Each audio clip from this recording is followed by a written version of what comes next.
হাসিব, সালাম আলাইকুম ভাই, আশা করি ভালো আছেন। যে যেখানে আছেন ভালো থাকবেন, সুখে থাকবেন। ইসলাম আলাইকুম। আমি আলোচনাটা শুরু করব আক্তার ভাই আপনাকে দিয়ে। আপনি বাংলাদেশের সাথে ফেব্রুয়ারি 9 তারিখে ডক্টর মোহাম্মদ ইউনূস একটা এগ্রিমেন্ট করেছে, এটাকে ট্রেড এগ্রিমেন্ট বলে। এই ট্রেড এগ্রিমেন্টে আমেরিকার সাথে, আপনি জানেন আমেরিকা হঠাৎ করে ডোনাল্ড ট্রাম্প বলে বসলো যে আম, আমাদের যেই ইকুয়াল অপরচুনিটি থাকা উচিত, বহির্বিশ্বের সাথে এই বাণিজ্যিক সুবিধাটা আমেরিকা ভোগ করে না, যার জন্য সে হঠাৎ করে বলে বসলো যে তোমাদের মার্কেটে যদি আমাদেরকে ঢোকার সুযোগ না দাও, আমি তোমাদের গুডস যদি আমার দেশে ঢুকে আমি ওটার উপরে ট্যারিফ দেব। উনি 56% করলেন, পরবর্তীতে উনি 25% করলেন, পরবর্তীতে ফাইনালি উনি ফেভারেবল 2, 4, 5টা কান্ট্রিতে উনি ওটা নামিয়ে 19% করলেন। এবং 19% উনি তাদেরকেই করলেন যারা ইকুয়াল অপরচুনিটিতে বিশ্বাস করে, যে বাংলাদেশি প্রোডাক্ট যদি আমেরিকায় ঢুকে সমানভাবে ট্রিট করা হবে, এবং আমেরিকান প্রোডাক্টও যদি বাংলাদেশে ঢুকে সমানভাবে ট্রিট করা হবে। এটা নিয়ে ইকোনমিস্ট ম্যাগাজিনের খুবই সুন্দর একটা আর্টিকেল আমি পড়ছি। সেখানে তারা একটা শব্দ বলেছে যে বাংলাদেশের জন্য এটা উইন উইন সিচুয়েশন।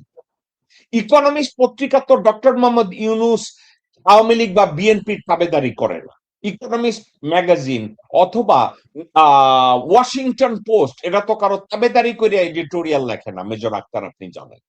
তো বাংলাদেশে এবং ভারতীয় পত্রিকা কেন এই ট্রেড এগ্রিমেন্টটাকে সত্য চুক্তি হিসাবে ব্যাখ্যা করছে, আপনার কোনো ধারণা আছে কিনা?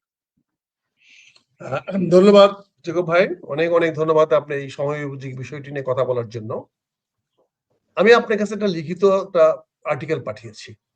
জি, এটা নিউ ইয়র্ক টাইমস এর জন্য লিখেছি, যদি আপনার ভালো লাগে তাহলে তোদেরকে দেওয়ার জন্য পাঠিয়েছি এই বিষয়টার উপরেই। আমি এই চুক্তিটা পুঙ্খানুপুঙ্খে A to Z পড়ার চেষ্টা করেছি, পড়েছি, লাইন বাই লাইন অ্যানালাইসিস করে দেখার চেষ্টা করছি। এটা দুইটা পলিটিক্যাল অ্যাসপেক্ট বলি। একটা, প্রথম কথা, কেন 9 তারিখে এত তাড়াতাড়ি করে সাইন করানো হইলো? কারণ সবাই জানে যে বাংলাদেশে পলিটিক্যাল ডিসিশন খুব ডিলে হয়, দীর্ঘমেয়াদী হয়। কারণ ডক্টর ইউনূসকেও এসকেপ রোড দিতে হবে। তাকে বলছে তোমাকে এসকেপ রোড দিব তুমি যদি চুক্তিটা সাইন করে যাও। তখন রাতারাতি খলিলকে দিয়ে, তারপরে আমাদের বাণিজ্য মন্ত্রীকে আমেরিকা ডাকে নিয়ে এই চুক্তিটা করেছে। চুক্তিটার পরে দেখেন গতকালকে বাংলাদেশ প্রতিদিন একটা নিউজ দিয়েছে, হেডলাইনটা দেখেন। বাংলাদেশ প্রতিদিন নিউজটা দেখেন কি, দাসত্ব চুক্তি। দাসত্বের চুক্তি কে বলছেন? ডক্টর ইউনূস, যিনি চুক্তিটা সাইন করলেন, তিনি বলতেছেন যে দাসত্ব চুক্তি। চিন্তা করেন কোন দেশে আমরা আছি। এখন আমেরিকা এটা ইন্ডিয়াকে খাওয়াইছে, তোমার সঙ্গে যদি ভালো সম্পর্ক বাংলাদেশে করতে চাও তাইলে আমি যেভাবে বলি সেইভাবে যাও। এবং আপনি দেখেন এই চুক্তিটা ইন্ডিয়া এখন হইচই করতেছে, চিল্লাচিল্লি করতেছে। কারণ এই চুক্তিটার মধ্যে কতগুলো আভ্যন্তরীণ শক্তি লুক্কায়িত আছে। এটা ডিগ করতে হবে। মাটির নিচে কয়লাও আছে, মাটির নিচে হীরাও আছে। কয়লা সহজে পাওয়া যায়, হীরা খুঁজতে আরো বেশি লাগে, কিন্তু একই সঙ্গে থাকে। এখন আমি একটা লিখিত লিখিত আর্টিকেল হিসেবে দিয়েছি এবং লোকাল পেপারেও পাঠাবো এই সপ্তাহে, দেখি ছাপে কিনা। আমি সেখানে বলেছি এই চুক্তিটা বাংলাদেশের জন্য একটা অবাধ সুযোগ সৃষ্টি করে দিয়েছে। যদি আমাকে সময় দেন তা আমি এটা পুঙ্খানুপুঙ্খে আপনাকে বিশ্লেষণ করে দেখাতে পারি। প্রথমত, চুক্তিটা হয়েছে বাংলাদেশ আমেরিকার সঙ্গে কোন প্রেক্ষাপটে? এই যে আপনি যখন বললেন আমার গার্মেন্টস ফ্যাক্টরি মরে যাওয়ার মতো অবস্থা, সে তার সকল পানি বিদ্যুৎ সব বন্ধ করে দিয়েছে, অর্থাৎ ট্যারিফটা হলো তার জীবিকা শক্তি, সেটা বন্ধ করে দিয়েছিল। ওই সময় আরো যদি কঠিন শর্ত দিত তাতেও বাংলাদেশ সরকার রাজি হইতে বাধ্য হইতো, না হলে এই গার্মেন্টস গুলো যদি বন্ধ হয়ে যেত তাহলে কোন সরকারে বাংলাদেশে টিকতে পারবে না। গার্মেন্টস এমন একটা জায়গায় পর্যায়ে আছে। এবং আপনি একটা আভাস দিয়েছেন যে ভারতের সঙ্গে যদি এরকম কোনো সফট চুক্তি না থাকে, তাহলে ভারতও বাংলাদেশের ভিতর দিয়ে ভারতের মাল উৎপাদন করে বাংলাদেশের ভিতর দিয়ে এক্সপোর্ট করে দেবে। এটা অসম্ভব কিছু না। আমাদের যে বর্ডার, যে আমাদের পারফরমেন্স লেভেল, আমাদের non performance level in everywhere, NPL ব্যাংকে না, আমার non performance level everywhere is not up to the mark, is not up to the standard. কাজে এখানে যে কোনো বাইরের লোক সুযোগ নিতে পারে। এখন চুক্তিটি আমাদের জন্য কিভাবে ফেভারেবল? আমেরিকারা চুক্তিটাকে 3টা ভাগে ভাগ করেছে। একটা হলো টেকনোলজি, একটা ইনফ্রাস্ট্রাকচার, আর আরেকটা হলো ফিজিক্যাল অ্যাক্টিভিটিস। এখানে বলেছে যে অল দিস হাইটেক জিনিস যেগুলো আছে সেগুলো আমেরিকাকে ফার্স্ট চয়েস দিতে হবে। এটা আদারওয়াইজ অ্যাপ্লাইড। দুই একটা ছোটখাটো আইটেম ছাড়া ওপেন কম্পিটিশনে আমেরিকানদের সঙ্গে কেউ পারবে না। কিন্তু আমেরিকানরা তাদের ট্যারিফ কমানোর জাস্টিফিকেশন দেওয়ার জন্য আমেরিকান জনগণকে যদি বলতে পারে যে আমি তোমাদেরকে টেকনিক্যাল ফিল্ডে আমি একটা একচ্ছত্র সুযোগ করে দিয়েছি, ফলে এই বেচারাদের 2-4% ট্যারিফ কমায় দাও, তাহলে আমেরিকানরা তাকে সাপোর্ট করবে। এটা সব দেশে হয়, কারণ ব্যুরোক্রেটদেরকে একটা এবং পলিটিশিয়ানদেরকে একটা এক ধরনের স্যাটিসফ্যাকশন করতে হয়, নাহলে হয় না। তার ফলে একদিক দিয়ে সে ব্যবসায়ীদের খুশি করলো যে তোমার হাই টেকনিক্যাল জিনিসগুলোর জন্য আমি বাংলাদেশে একটা অ্যাক্সেস দিয়ে দিলাম, আর এটাকে জাস্টিফাই সে করলো কি দিয়ে, যে বাংলাদেশকে ট্যারিফ আমি কমায় দিলাম। ফলে তাদের ব্যুরোক্রেসি এবং তাদের পলিটিশিয়ানরা এটা নিয়ে হইচই করবে না। দ্বিতীয়ত সে বলল যে আমার সঙ্গে তোমার ব্যালেন্স, ট্রেড ব্যালেন্স যেটা আছে এটাকে কমায় আনতে হবে, এটাকে আরো ইজি করতে হবে। এটা তো আমার জন্য সোহাগা। আমেরিকার থেকে আমি ইম্পোর্ট করি, ট্রেড ব্যালেন্স আমার এখানে ইমব্যালেন্সড, সেটা যদি আমেরিকা ব্যালেন্স করতে চায় তাহলে আমেরিকা আমার কাছে ইম্পোর্ট করবে, অর্থাৎ আমার এক্সপোর্ট বেসের সঙ্গে বাড়বে, কারণ আমি তার কাছে যদি বেশি ইম্পোর্ট করি তাহলে বেশি এক্সপোর্ট হবে। এখন আমার মেইন এক্সপোর্ট গার্মেন্টস, গার্মেন্টসের 3টা র ম্যাটেরিয়ালস বেসিক্স। একটা হলো পলিমার এন্ড কটন, কটন দিয়ে শুধু সুতা দিয়ে হাই গ্রেডের হাই ভ্যালুর টেক্সটাইল হয়, আর পলিমার দিয়ে বাকি 60-40 কাপড় হয়, বুতাম হয়, হ্যাঙ্গার হয়, আদার জিনিস হয়। এখন আমেরিকা যদি আমার কাছে এই এক্সপোর্টটা করার বাড়ায় দেয় তাহলে আমার কি সুবিধা হচ্ছে? আমি কটনটা ইন্ডিয়ার থেকে না কিনে, কটনটা আমি চায়নার থেকে না কিনে, ইজিপ্ট থেকে না কিনে, আমি কটনটা সরাসরি আমেরিকার থেকে নিই, তাহলে এটা আমার সুযোগ হচ্ছে না একটা? This will become a great advantage. এবং সুযোগটা আর কোথায়? আমার যে জাহাজটা টেক্সটাইল নিয়ে যাবে সেই জাহাজটা ওখান থেকে কটন নিয়ে চলে আসবে,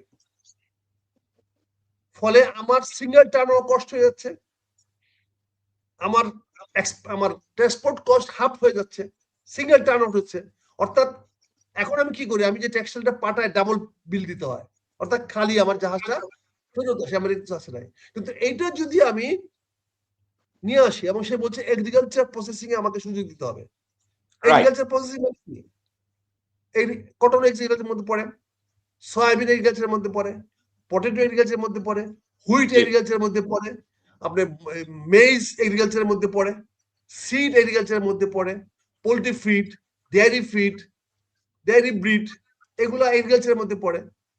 এইগুলো যদি আমরা আমেরিকাতে আনতে পারি তাহলে জাহাজটা ভরে আনলাম, এখন আমি খালি জাহাজে ফ্রি টেক্সটাইলটা পাঠিয়ে দিই, গার্মেন্টস আমার অটোমেটিক্যালি কষ্ট প্রোডাকশন কমে যাবে। এটা তো আদারওয়াইজ দেখি। এবং এখানে দেখার সুযোগ কি, চায়না তার 40% ফুড আইটেম আমেরিকাতে আমদানি করে, হুইট আমদানি করে, মেইজ আমদানি করে, সেখানে গরুর মাংস আমদানি করে, মুরগির মাংস আমদানি করে, যারা সব শুয়োরের মাংস আমদানি করে। আমি শুয়োরের মাংস বাদ দিলাম, বাংলাদেশ দরকার নেই, কিন্তু বাকি তো সে আনে। আমি কেন সেখান থেকে এনে প্রসেস করে, আমি সয়াবিনটা এনে তেলটা প্রসেস করে আমি তেলটা চায়নাতে বিক্রি করি, তাহলে তো এখানে আমার একটা সুযোগ সৃষ্টি হয়ে গেল না। অর্থাৎ আমি এখানে ভ্যালু এড করলাম বাংলাদেশে, আমি গমটা নিয়ে আসতাম এখানে, আমার যে গম প্রোডাকশন কস্ট বাংলাদেশে হয় তার চেয়ে 1/3 প্রাইস কমে আমি আমেরিকা থেকে গমটা আনতে পারবো। যেহেতু ওই জাহাজটা গার্মেন্টস খালি 50 জাহাজ আসবে, তাহলে আমার ট্রান্সপোর্ট কস্ট কমে গেল। তাহলে ওই গমটা যদি আমি এখানে প্রসেস করে আমি এ গ্রেড ময়দা কোয়ালিটি যদি আমি চায়নাতে এক্সপোর্ট করি, সিঙ্গাপুরে এক্সপোর্ট করি, বিশাল মার্কেট। মালয়েশিয়াতে এক্সপোর্ট করি, বিশাল মার্কেট, বিকজ তারা হুইট পেস্ট আইটেম আমদানি করে। এবং America is the biggest market, Australia is the biggest source.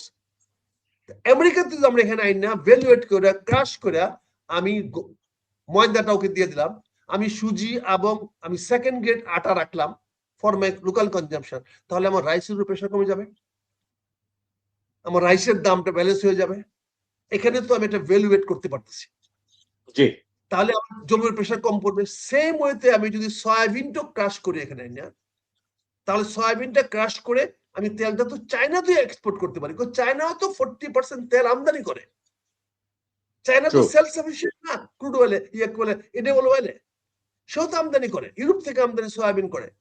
আমি তাকে তেল দিই না, আমার শুধু কি আছে, আমার তো চায়নার থেকে কি আসছে এখানে। আমার দেখেন আরেকটা সুবিধা কি, চায়নার থেকে আমি মেটেরিয়ালস কিনবো, ম্যানুফ্যাকচারিং প্রোডাক্ট কিনবো, সেটা আমেরিকার সঙ্গে তার কোনো কম্পিটিশন নেই, আমেরিকানও মাইন্ড করতেছে না, কারণ না আমেরিকান জানে না আমেরিকা এটা আদৌ মাইন্ড করে না।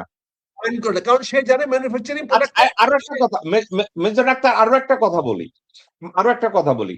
আমেরিকার সাথে আমি সরি বাংলাদেশের সাথে চায়নার যে কোনো ট্রেড এগ্রিমেন্টের ব্যাপারে কখনোই আমি আমেরিকাকে অবজেকশন দিতে দেখি না। আমেরিকান ডিপার্টমেন্ট অফ কমার্স আমি দেখছি অবজেকশন দেয় না। দিবে না, কারণ তার তো হেল্প করে এটা, বিকজ তার তার ট্যারিফ ইঞ্জিনিয়ারিং এ এটা হেল্প করে, আচ্ছা কারণ সে তখন আচ্ছা ভাই এমন আমি আমি ওকে একটু একটু দিলে আমার একটু সময় দিতে, তাহলে ফ্লোটা আমি শেষ করতে চাই, ফ্লোটা ji please sorry ji sorry Hasin ভাই, সরি একটু আমি ফ্লোটা শেষ করার জন্য। না ভাই আপনি তাহলে বলেন, খুবই ইম্পর্টেন্ট কিছু। তাহলে ম্যানুফ্যাকচারিং আইটেম গুলো আমি চায়না থেকে আনতেছি, ওর জাহাজ আসতেছে, খালি ফেরত যাবে, খালি ফেরত যাবে না। এখন আমার রিফাইন সয়াবিন যাবে, রিফাইন হুইট যাবে, রিফাইন মেজ যাবে, ভুট্টার যাবে, আমি ফুড আইটেম বানায় পাঠাবো, দরকার পড়ে চিপস বানায় পাঠাবো, আলুর চিপস পাঠাবো, ওর থেকে বড় বড় আলু না আমি ফ্রেঞ্চ ফ্রাই বানাবো, ফ্রেঞ্চ ফ্রাই বানায় চায়না মার্কেটে ছাড়বো, হংকং মার্কেটে ছাড়বো, সিঙ্গাপুর মার্কেটে ছাড়বো। কোন জাহাজটা নিয়ে যাচ্ছে? যে জাহাজটা এই ম্যানুফ্যাকচারিং নিয়ে আসতেছে এবং যে জি জাহাজটা খালি যাচ্ছে। তাহলে আমার এখানে ভ্যালুয়েট হচ্ছে, আমার পাওয়ার রিকোয়ারমেন্ট বাড়তেছে, আমার রিনিউয়েবল পাওয়ারের ডিমান্ড বাড়তেছে। আমেরিকা বলছে এইটা আমি চাই, এটা আমাকে দাও, নাও রিনিউয়েবল এনার্জি তুমি নাও। চায়না তোমার সঙ্গে রিনিউয়েবল এনার্জি কম্পিটিশনে পারবে না, তুমি নাও। তুমি হাইটেকে তোমার সঙ্গে চায়না পারবে না, তুমি নাও, আমার তো কোনো আপত্তি নেই।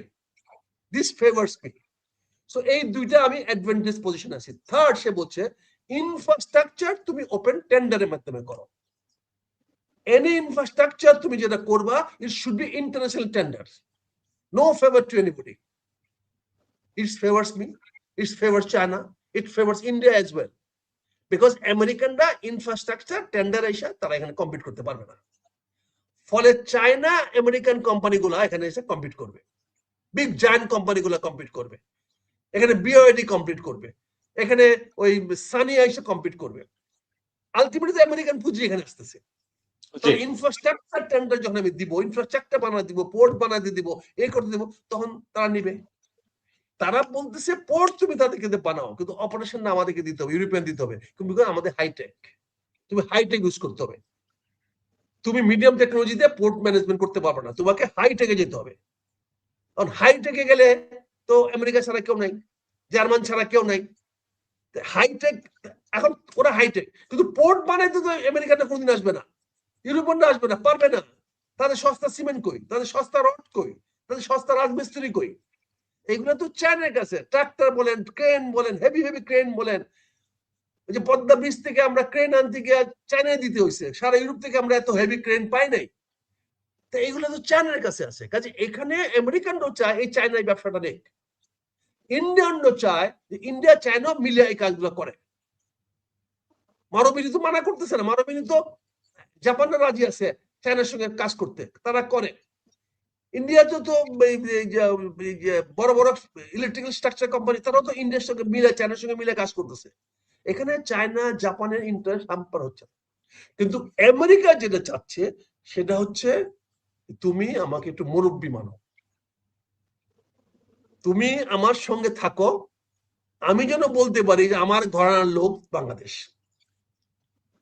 বাংলাদেশে অনেকে বলে এখানে একটা আমাকে সেন্ট মার্টিনের দ্বীপ দিতে হবে, ননসেন্স। কারণ সে আসবে কেমনে বে অফ বেঙ্গলের ভিতরে তো বড় জাহাজ নিয়ে? এর আগে তো ইন্ডিয়া বা মায়ানমার ফালাই দিবে মাঝখানে, কি করবেন? It is psychological. সে এখানে বেস করা তো দরকার পড়বে না, তার টেকনোলজি তো আছে। এখানে শুধু একটা রাডার স্টেশন বসাতে পারলে হলো। এখানে একটা স্টারলিংকের একটা রাডার স্টেশন আমার আচ্ছা, বসায় দিলেই। আমি আমি আপনি শের যে কথাটা বলছেন এটার উপরে আমার অন্য একটা অবজারভেশন আছে, আমি ওখানে আসতেছি। আপনি চমৎকার ভাবে ট্রেড এগ্রিমেন্টটা নিয়ে যে কথা বলছেন, আপনার প্রত্যেকটা কথা আমি আমি যেটা স্টাডি করেছি, আপনি জাস্ট কথাগুলোকে এত সুন্দরভাবে ভদ্রভাবে ব্যাখ্যা করেছেন, এর চেয়ে ভালো ব্যাখ্যা আমার মনে হয় না আমি নিজে করতে পারতাম। এবার আপনি যে ব্যাখ্যাগুলো বলছেন, কর্নেল হাসিন, আপনার কাছে এই ট্রেড এগ্রিমেন্টের দিক মেজর আক্তার পুঙ্খানুপুঙ্খ রূপে বলছে, এবং ওনার আর্টিকেলটাকে আমি 11 বার পড়ছি, কারণ এটাকে অলরেডি আমি নিউ ইয়র্ক টাইমসের ভদ্রলোকের কাছে দিছি রিভিউর জন্য। দেখা যাক ইনশাল্লাহ যদি ওরা ছাপে।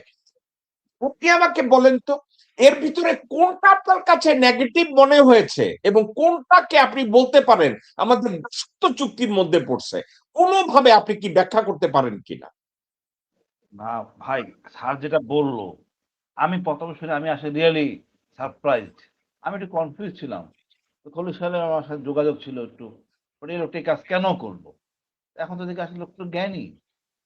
আমার কোনো পজিটিভ কিছু হলেই ভারত সেটা নেগেটিভ করবে, এটাই নিয়ম। ভারত কখনো কোনদিন আমার দেশে ভালো চায় নাই।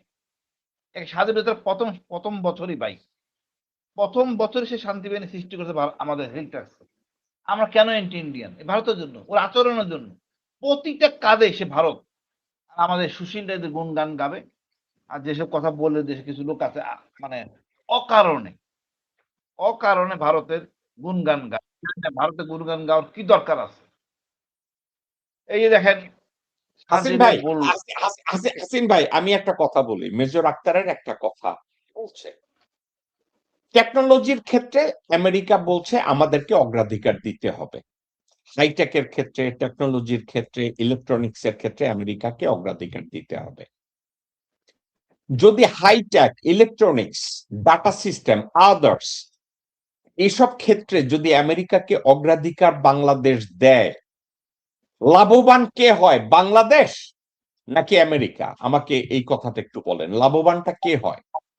আমার তো রিসোর্স নাই। আপনি এমন কিছু জিনিস নাই ভাই, আপনি ইন্ডিয়া থেকে আইনে আমার দেশে বাজারজাত করতে পারবেন। সব বাটপারে জিনিস। এই যে আচ্ছা, আমরা আর্মির জিনিসপত্র কিনতে বলে, এটা কি বাজে জিনিস, চিন্তা করতে পারবেন না ভাই। এটা যে মানে আমরা লজ্জায় পড়ে যাই, এই জিনিস আমরা ব্যবহার করি না। আমরা বাদ দিয়েছি, তারা ইউজ করে এটা। তো আমেরিকার সাথে আমাদের শুধু এই যোগাযোগটা হইলে এটা কেন আমাদের অনেক জানেন? এটা ভাই। কেন জানেন? এটা বলছে দাসত্ব চুক্তি।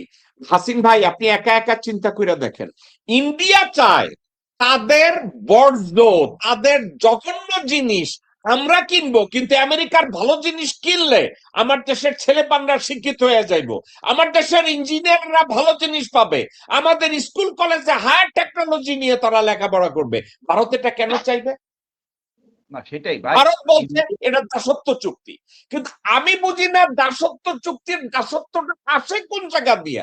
মেজর আক্তার এমন কিছুই বলে নাই ভিতরে আমি কোন দাসত্ব দেখি, রাদার আমি দেখি আমাদের একটা ট্রান্সফরমেশন। এবং ডক্টর মোহাম্মদ এখানে আমি ইউনূস, একটু ইন্টারাপ্ট করি ভাইয়া, হাসি ভাই একটু ইন্টারাপ্ট করি।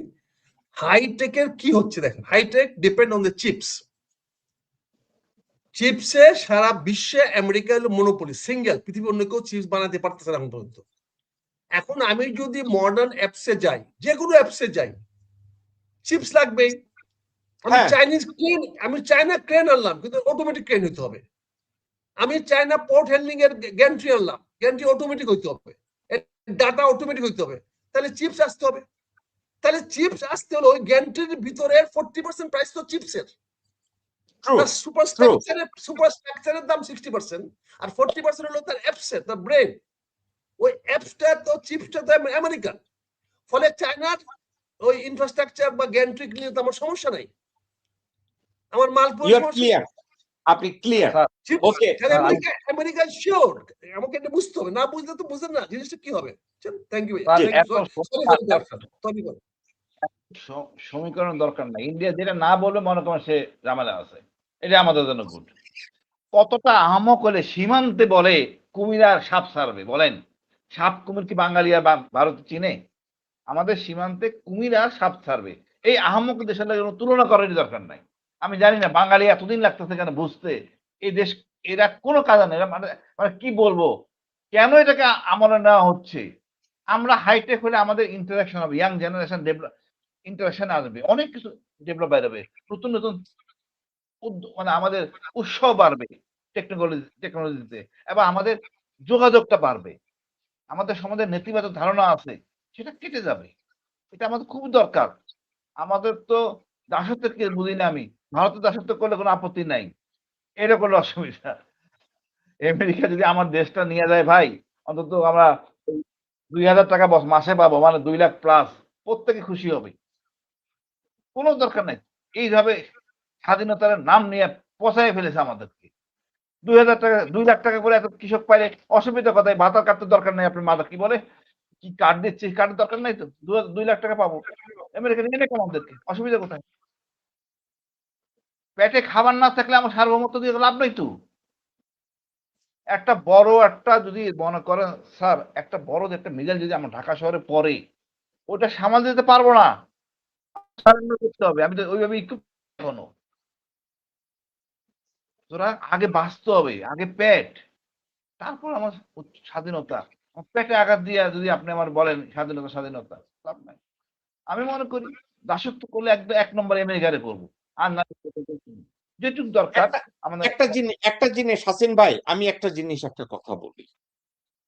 আহ মেজর আক্তার এই কথাটা বলছে, কথাটার সাথে আমি একটা কথা আছে না, I agree to disagree or we agree, let's talk about it, কথাটাই। আমেরিকা বাংলাদেশকে যদি বলে যে আমারে তুমি মনিব মানো অথবা আমার সার্কেলটায় তুমি থাকো, একটা কথা আপনি মনে রাখেন, পৃথিবীটা আসলে কোন দিকে যায়। আমি শব্দটাকে এভাবে অ্যানালিটিক্যালি যাব না যে আমেরিকা বলছে তুমি আমারে মনিব মানো, সাবজেক্টটা তা না। সাবজেক্টটা কি জানেন? ইংরেজিতে একটা শব্দ আছে, ফ্রেটার্নিটি। ওয়ার্ল্ড পলিটিক্সটা হয় বেসড অন ফ্রেটার্নিটি, কোন ব্লকে কে থাকে। এই ব্লকটা স্কেট তৈরি না। আপনার মনে আছে at the time of Soviet union এখানে ইউরোপে ব্লক ছিল, একটা ইস্টার্ন আর একটা ওয়েস্টার্ন ব্লক ছিল, সবাই জানে, কে না জানে, তুমি আমার পক্ষে। আমেরিকার কথা বাদ দেন, আপনি খেয়াল করে দেখেন আপনার সার্কেলের সব বন্ধু সব সার্কেলের বন্ধু না, কারণ আপনার একটা স্পেসিফিক সার্কেল আছে। এটা কি? আমরা মানুষ সামাজিক জীব, এবং রাষ্ট্রপুঞ্জগুলো তারা বলে যে আমরা এই পুঞ্জে থেকে আমরা একজন আরেকজনের স্বার্থ রক্ষা করব। আপনি একা একা একটু চিন্তা করে দেখেন, আমেরিকা except ইসরায়েলকে যদি ইসরায়েলের আমেরিকান পলিসির পাশ দিয়ে পৃথিবীর কোন পলিসি নিয়ে আমেরিকাকে সাপোর্ট করার মতো দেশের অভাব নাই। সেক্ষেত্রে বাংলাদেশের মতো দেশ তাদেরকে সাপোর্ট করলো কি করলো না কিছু এসে যায় না। কিন্তু ওই যে আমার কথা হচ্ছে, আমি যদি আমেরিকাকে সাপোর্ট করে আমার দেশের টেকনোলজি, হাইটেক, আমাদের ইলেকট্রনিক্স, আমাদের ইনফ্রাস্ট্রাকচার এরা যদি ডেভেলপ করে, আমি ইন্ডিয়ার 10 নম্বর আইটেমের কাছে না যাই, আমি আমেরিকার 1 নম্বর আইটেমের কাছে কেন যাব না? আর একটা কথা আমি মেজর আক্তারের কাছে গিয়ে আমি জিজ্ঞাসা করব, মেজর আক্তার, বাংলাদেশে আওয়ামী লীগের লোকজনরা বলছে ওই চুক্তির মধ্যে আমেরিকা বলছে যে বাংলাদেশ গ্যাস কিনতে গেলে আমেরিকার অনুমতি নিয়ে গ্যাস কিনতে হবে, অথচ ওইখানে কিন্তু কোন চুক্তির ভিতরে এই ধরনের কোনো কথা কোথাও লেখা নাই। এই কথাটা এই ভারতীয় মালায়নরা এবং বাংলাদেশের মুসলিম নামধারী ভারতীয় মালায়নরা এই কথাটা কোন তারা খুঁজে বের করেছে যে বাংলাদেশে গ্যাস কিনতে গেলে আমেরিকার অনুমতি লাগবে? আপনি কি স্টাডি করেছেন? আমিও স্টাডি করেছি, আমি কোথাও দেখি নাই, আমি আপনার লেখার মধ্যেও দেখি নাই। তারা এটা কোথা থেকে পাইছে ভাই? আপনার মাইক্রোফোনটা অফ, আপনার মাইক্রোফোনটা অফ, আপনার মাইক্রোফোন। জি ধন্যবাদ জেকব ভাই। ইন্ডিয়ানরা অত্যন্ত ডেলিভারেটলি মেটিকুলাসলি যে জিনিসটা প্রচার করার চেষ্টা করছে সেটা হচ্ছে সার্টেন বিজনেস প্রোটেকশন যেন তাকে দেওয়া হয়। যেমন আপনি জানেন ইন্ডিয়াতে সিল্ক ভ্যালির মতো ওখানে ওই কি বলে বেঙ্গালোরে, তারপর হায়দ্রাবাদে অনেক কম্পিউটার সিটি গড়ে উঠছে ক্যালিফোর্নিয়ার সেই সিল্ক ভ্যালি বা এই ভ্যালির মতো করে। দে আর ডাইরেক্ট উইথ দেম। এখন একটা জিনিস জানেন, বাংলাদেশে আমরা এই সমস্ত হাইটেক আইটেমে আমরা একটা জোর চুরি করি। জোর চুরিটা করি কি, আমরা এটা একটা এস্টিমেটেড ভ্যালু দেই। এস্টিমেটেড ভ্যালু আমি জানি যে বাজারে হাইটেকের দামটা $10 পড়বে, কিন্তু আমার এস্টিমেটেড ভ্যালু হলো $5। তাহলে যারা $10 প্রোডাকশন তৈরি করছে, মার্সিডিজ গাড়ি ধরনের কম্পিটিশন আসবে না।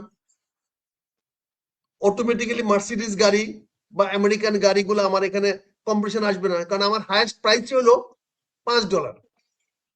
এই সমস্ত কারণে দেখা গেল যে হাইটেক কোম্পানিগুলো কম্পিট করতে পারে না, কারণ যে লোয়েস্ট টেন্ডারে হয়, কারণ যে লোয়েস্ট দিবে সেই পাবে। তো লোয়েস্ট টেন্ডার তো ইন্ডিয়ার হাইটেকে তারা ইন্ডিয়ান ব্র্যান্ড দিতে পারতেছে, হংকং বেস দিতে পারতেছে, সিঙ্গাপুরে বসা, দুবাইতে বসা যে সমস্ত টেক কোম্পানিগুলো হচ্ছে, হাইটেক গুলো হচ্ছে, তারা চিপার রেট দিতে পারে, কোয়ালিটি নাই।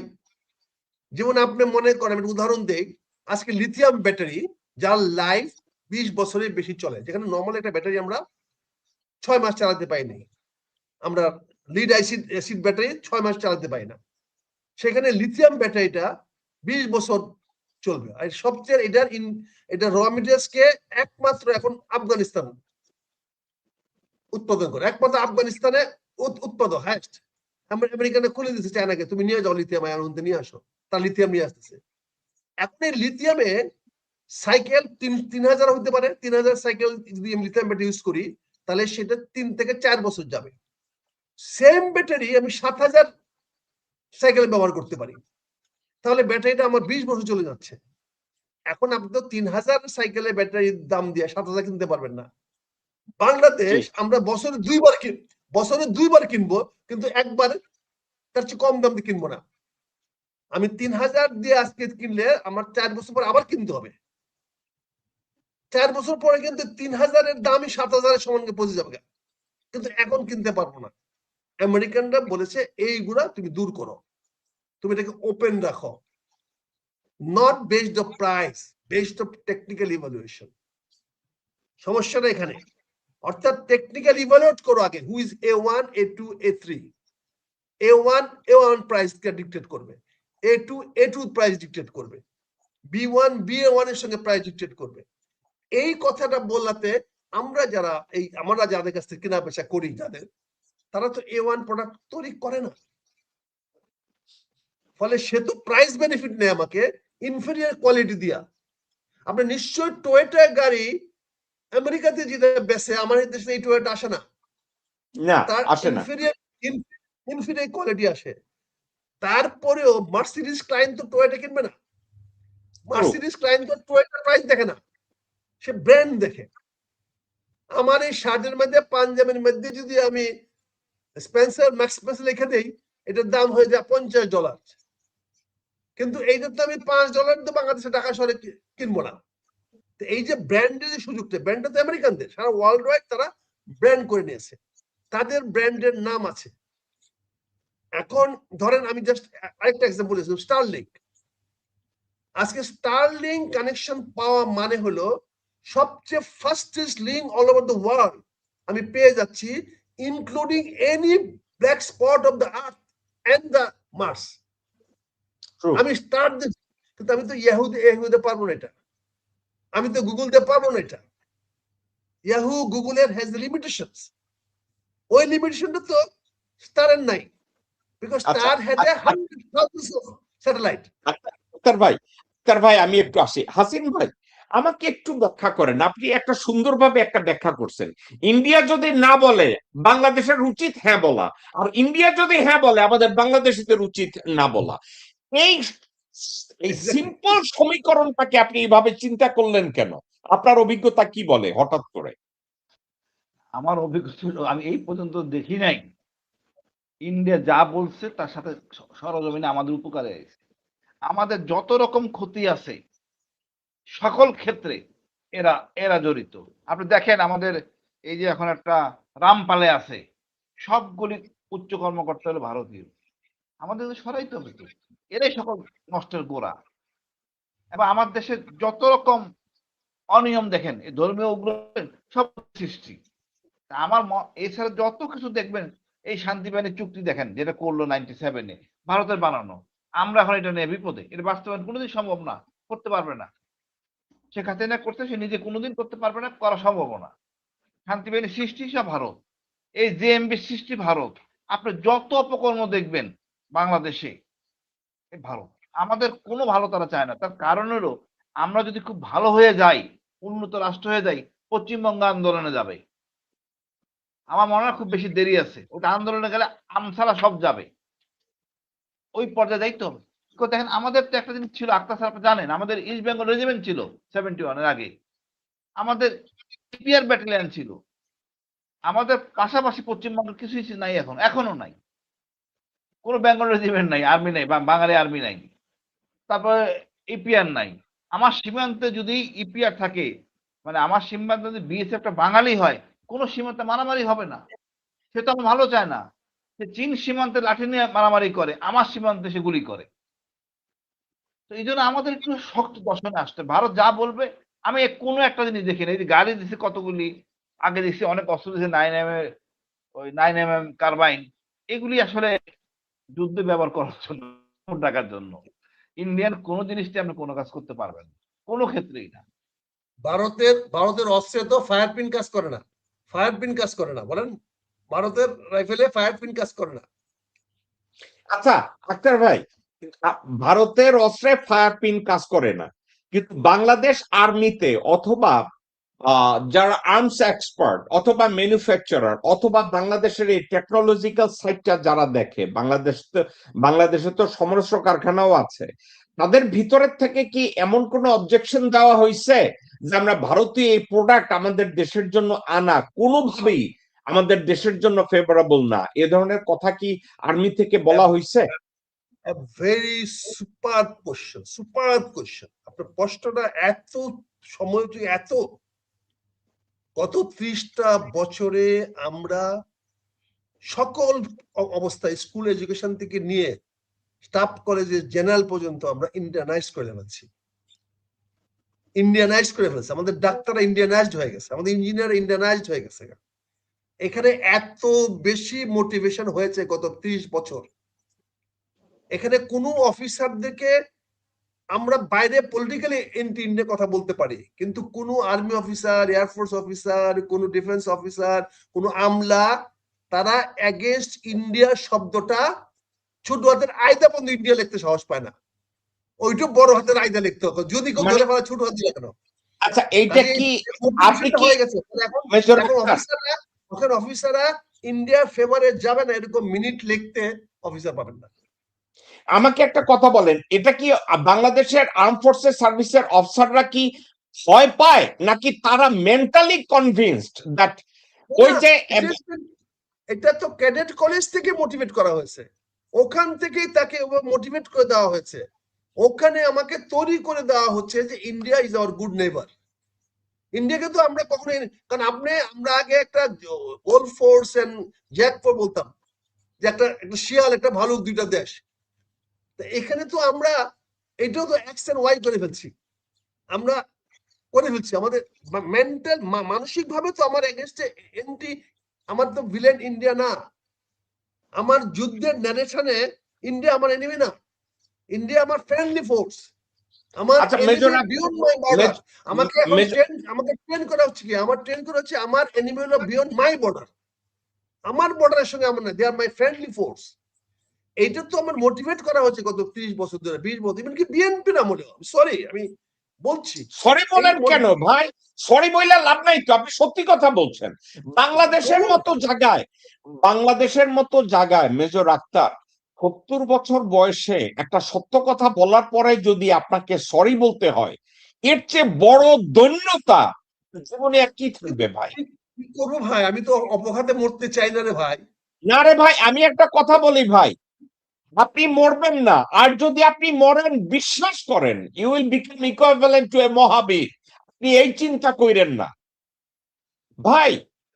বছর বয়সে আর্মিতে চাকরি করার পরে, এত কিছু করার পরে, একটা সত্য কথা বলার পরে যদি আপনাকে সরি বলতে হয়, ওই সমাজে আপনি ও করেন না, ওই সমাজ আপনার কাছে ও করে। না কথাটা না আপনি এটা মনে রাখবেন। সমাজ সমাজ আমাকে ও করে, আমি সমাজের প্রতি দায়িত্ব আছে, রাষ্ট্রের প্রতি দায়িত্ব আছে, জনগণের প্রতি আমার দায়িত্ব আছে। কিন্তু প্রশ্ন হয়েছে আজকে যে কর্নেল হাসিব অনেকটা ফ্রাস্ট্রেশনে বলছে যে গুলামি করতে হলে আমেরিকা গুলামি করবো, এটা না তো মনের স্পিরিট না। হি ইজ দ্য লাস্ট জি, পারসন, সে আমেরিকা গুলামি মানবে না, সে আমেরিকা গুলামি সে মানবে ভাই না, কারো গোলামি মানবে না। মানবে না, কর্নেল হাসিন কারো গোলামি মানবে না, এটা মানবে এটা না। আমি জানি। কিন্তু এটা স্যাটায়ার হিসেবে সে বলছে কেন? বিকজ আমরা যে কোনো সমাজে বাস করতে হলে we need a friends, without friend তো বাঁচতে পারবো না। We need a friend circle. এখন এখানে আমেরিকাকে ডিসাইড করতে হবে সে কি এরকম খুললাম খুললাম খেলা খেলবে না সিরিয়াস খেলা খেলবে। আমরা তো বলেছি আমেরিকানরা যদি এই ধরনের প্রোগ্রাম নিয়ে আসে, আমরা এই বয়সে কোনো বিজনেস ইন্টারেস্ট না, আমরা এগুলোকে ম্যারিং আপ করে দিব, ইন্ডো আমেরিকান, ইন্ডো চায়না আমরা করে দিব। কিন্তু আমেরিকানদের আগে আসতে হবে, আমেরিকানদের তো ডোর ওপেন করতে হবে। আমেরিকানরা তো ডোর ক্লোজ করে রাখছে, আমেরিকান এমবিসিতে ঢুকা তো বড় কঠিন জায়গা, ওটার জন্য সবাই তাকে গুলি করে মারতে যাচ্ছে। তাহলে এই নিয়ে তো হবে না, আমেরিকান এমবিসির ডোর ক্লোজ করতে, ওপেন করতে হবে। আপনার ফ্রেন্ডদেরকে বলেন, আমেরিকান সিনেটরদের বলেন, আমেরিকান এমবেসি গুলো ফরবিডেন সিটির মতো হয়ে গেছে, তাদের বিল্ডিং এর আশপাশ দিয়ে যাওয়া যায় না, হ্যারাসমেন্ট করে, তাদের কমার্শিয়াল সেকশন অ্যাপ্রোচেবল না, তাদের কমার্শিয়াল সেকশন ট্রেড সেকশনের সঙ্গে সাধারণ ব্যবসায়ীরা যোগাযোগ করতে পারে না। So many security hazards. ফলে আমি তো বসে থাকবো না ভাই আমেরিকার সেই মধুর কথা শোনার জন্য, আমি বাধ্য হয়ে মারোয়ারির কাছে যাব। আমি জানি সেই মারোয়ারি আমাকে সেটা এনে দিবে, আমি জানি আমি হংকং গেলে পরে আমেরিকান প্রোডাক্টটা পাবো। কিন্তু আমি তো আপনার প্রতি ভালোবাসা দেখাতে পারতেছি না। আপনি আমেরিকাকে আরো ওপেন হতে বলেন, আমেরিকান এমবেসির ব্যারিকেড সরাইতে বলেন, আমেরিকান ট্রেড এন্ড কমার্স কে, আগে ছিল বাইতুল আমাদের এতে ওই ইউএস ইনফরমেশন সেন্টার ছিল, সেটা এখন নাই। আপনি আমার দেশের ছেলে আচ্ছা ভাই, মেয়েদের আচ্ছা ভাই, এই জিনিসগুলো বলেন। আমি আপনার একটা কথাকে রেসপন্স করি। আমেরিকা হঠাৎ করে ডোনাল্ড ট্রাম্প 75 কান্ট্রি বলল যে এই কান্ট্রি গুলোতে আমরা ইমিগ্রেশন সুবিধাগুলো আমরা কাটছাট করব। এখানে তারা কনস্ট্রেইন করছে এবং এই সাবজেক্টটা নিয়ে 75টা কান্ট্রির সিটিজেনদের আমেরিকায় অনেক সুযোগ সুবিধার ক্ষেত্রে তাদেরকে বলছে যে তোমাদের ইমিগ্রেশন সুবিধা আমরা এখানে কাট করব। তো এই সাবজেক্টটা নিয়ে আমি সিনেটের একজন কর্মকর্তার সাথে কথা বলতে গেলাম। আমি বললাম যে আমারে তুমি একটু ফেভার করতে পারো কিনা, এই 75টা কান্ট্রির মধ্যে আমার দেশটার নাম আছে, আমার দেশটার নামটা কোনোভাবে বাদ দেয়া যায় কিনা। ভাই আমি একটা কথা কই, আমি কিন্তু অনেক আকামের কাম করি, তাই আমার আর কোনো কাজ নাই, আমি এগুলো নিয়ে মাঝে মাঝে দৌড়াদৌড়ি করি। আমি বললাম যে আমাদের নামটারে বাদ দেওয়া যায় কিনা। ওই সিনেটরের অফিস থেকে সিনেটর আমারে নিজেরে বলছে, Jacob I am going to hook you up with my chief of staff, তুমি তার সাথে এই কথাগুলো আলাপ আলোচনা করে তুমি আমার একটা ব্রিফ দাও, আমি সিনেট ফ্লোরে আমি এগুলো নিয়ে আলোচনা করব। চিফ অফ স্টাফ আমাকে একটা ডাটা পাঠাইছে, আক্তার ভাই আমি লজ্জায় নাক চাইপা বাইরে আসছি। লজ্জা কি জানেন? বাংলাদেশিরা আমেরিকায় তাদের বাপ মায়েরে আইনা আগে রাখতে চাইতো না, এখন বাইন্দা সাইন্দা এখানে আটকায় রাখে হোম কেয়ার খাওয়ার জন্য।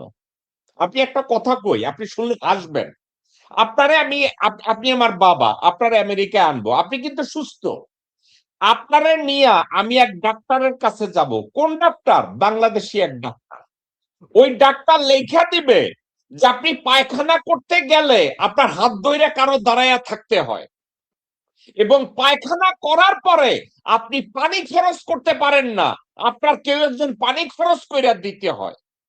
আপনি খাওয়া চিনেন না, ভাত না রুটি এইটা আপনি চিনেন না, এই জন্য আপনার একজন লোক দরকার।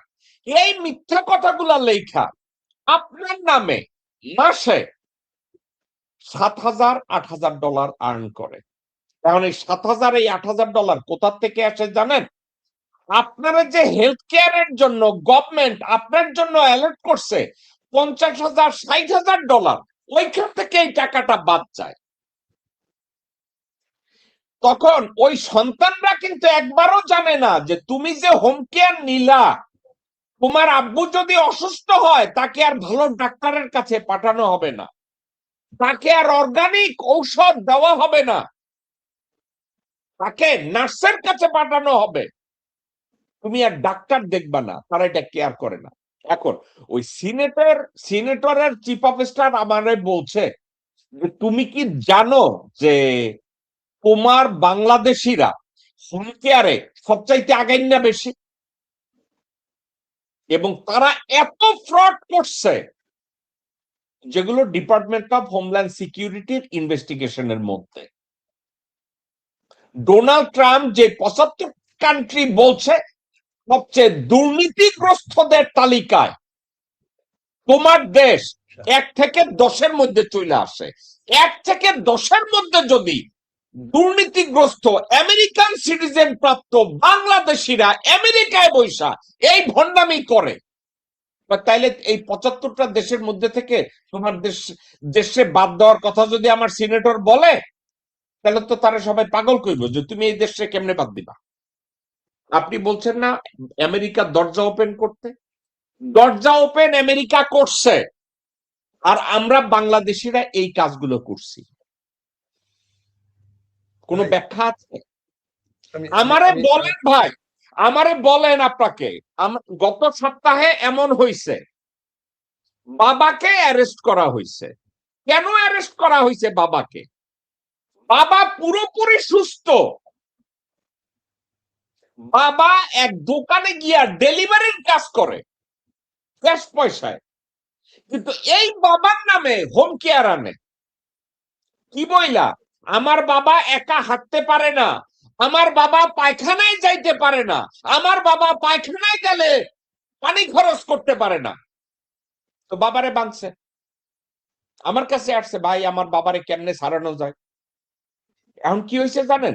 এই যে গত 3 বছর 4 বছরে যত টাকা বাবার নামে তুলছে সব টাকা ফেরত, এবং বাবার যে সিটিজেনশিপটা আছে ওইটা ক্যান্সেল। বাবারে উলঙ্গ করে ফোনদের মধ্যে লাত্তি দিয়ে বাংলাদেশে পাঠিয়ে দিব, আর আপনারা বাংলাদেশে ওইনে বয়ে বয়ে কানবেন আমেরিকা ভালো দেশ না, আমার বাবারে বাড়ি করে দিছে। ভাইরে আমি আমেরিকায় আক্তার ভাই, আমেরিকায় আপনিও আসছেন, আমেরিকায় সবাই আসছে, ঠিক আছে? একটা সুযোগ আপনাদেরকে দেয়, তোমাদেরকে দেয়, আমাকে আপনাকে দেয়, এবং আমরা যদি এই সুযোগকে কন্টিনিউয়াসলি অ্যাবিউজ করি, একটা পর্যায়ে আমাদের আর কোনো মুখ থাকে না কারো কাছে যাওয়ার। আপনি কি জানেন আমার সিনেটরের অফিস থেকে বললো তুমি ইদানিং আসো কেন? কেন আসি না? তারে ভালো বইলে আবার বিপদে পড়ে যাবো। আমি বলবো অমুকে খুব ভালো, ধরা খায় গেলেন, আমি ধরা খাইলাম। ভাই আমরা এখন জ্যাকব ভাই আমি এই জিনিসটা বলি, এই এক্সপিরিয়েন্সটা আমার তো ধরেন 91 সন থেকেই, আমার 91 সন থেকে আমি তো মোটামুটি খুব ট্রাভেল করতাম আগে আমেরিকায়। 1991 সন থেকে আমার এটা এই প্রশ্নগুলোর জবাব তখন দিতে হয়েছে। তখন আমরা অ্যাক্সিডেন্ট করতাম, আমরা রাস্তার মধ্যে গাড়ি অ্যাক্সিডেন্ট করে ধাক্কা দিয়ে ফালাইয়া দিয়া মোটর ইন্স্যুরেন্সের পয়সা খেতাম, ইফ ইউ রিমেম্বার। হ্যাঁ, আমার বর্তমান শিক্ষামন্ত্রী এক্সপার্ট অফ দ্যাট, বুঝছেন না? আপনি জানেন আপনার বর্তমান শিক্ষামন্ত্রী শুধু ওইটার এক্সপার্ট না। মেজর আক্তার, আমি আপনাকে কোনো গাল গল্প শুনাইতেছি না। আপনার বর্তমান শিক্ষামন্ত্রী 1993 সালে, আপনি যদি জ্যাকসন হাইটস এর কথা মনে থাকে, ওখানে একটা রেস্টুরেন্ট ছিল, শাহিন রেস্টুরেন্ট। ওই রেস্টুরেন্টের সামনে এহসানুল হক মিলন, একজন প্লেন ক্লথ ডিটেকটিভ মহিলা, পাছা বড়, তারে 20 টাকা দিছিল সেক্স করার জন্য, এবং এই মিলনরা হইলে বাইন্দা পিসমোরা বানছে। এবং আমি জেকব মিল্টন 325 টাকা বন্ড দিয়া বাইর করে নিয়ে আসছে, এই কুত্তার বাচ্চা এখন পর্যন্ত ওই টাকাটা আমারে দেয় না। শুধু আসলে যা হয় চাই না যে আমার ইস্যুটা ওইটা না, আমি যেটা বলতে চাচ্ছি এই প্রবলেমটা আছে। তো আমেরিকানদেরকে কিছুটা রিকনসাইল, রিভ্যালুয়েশন, রিভিউং করতে হবে, কারণ আমরা 20 কোটি মানুষের একটি বাজার। We are not Ethiopia, we are not Haiti, we are not মানে ওই আফ্রিকান সেই ছোট ছোট দেশ। আমরা এমন একটি দেশ যেখানে আমরা লার্জেস্ট, ফার্স্ট 10 এর মধ্যে আমরা বাই পপুলেশন। আমরা যদি একটা করে ট্যাবলেটও খাই প্যারাসিটামল, আমাদের দেশে 20 কোটি প্যারাসিটামল ট্যাবলেট লাগে ডেইলি। বুঝতে পারছেন না? আমরা যদি একটা করে আলু খাই একদিনে, তাহলে আমার 20 কোটি পিস আলু লাগবে। আমেরিকার একটা বিগ মার্কেট এখানে আছে।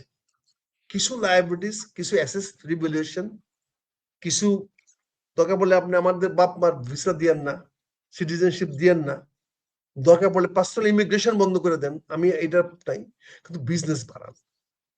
আমেরিকান আচ্ছা হাব ভাই, তৈরি আরো করেন, একটা আমেরিকান কথা, হাব না, আমেরিকান আরো হাব একটা তৈরি করেন বাংলাদেশে, আমেরিকান হাব আরো তৈরি করেন, কমার্শিয়াল হাব তৈরি করেন। আচ্ছা, আরো একটা আক্তার ভাই, কর্নেল হাসিন ভাই, আপনাদের সাথে আমি শেয়ার করি। যখন গুজরাটে 1700 মুসলমানদেরকে স্লটার করা হইল, গুজরাটের মুখ্যমন্ত্রী ছিল মোদী।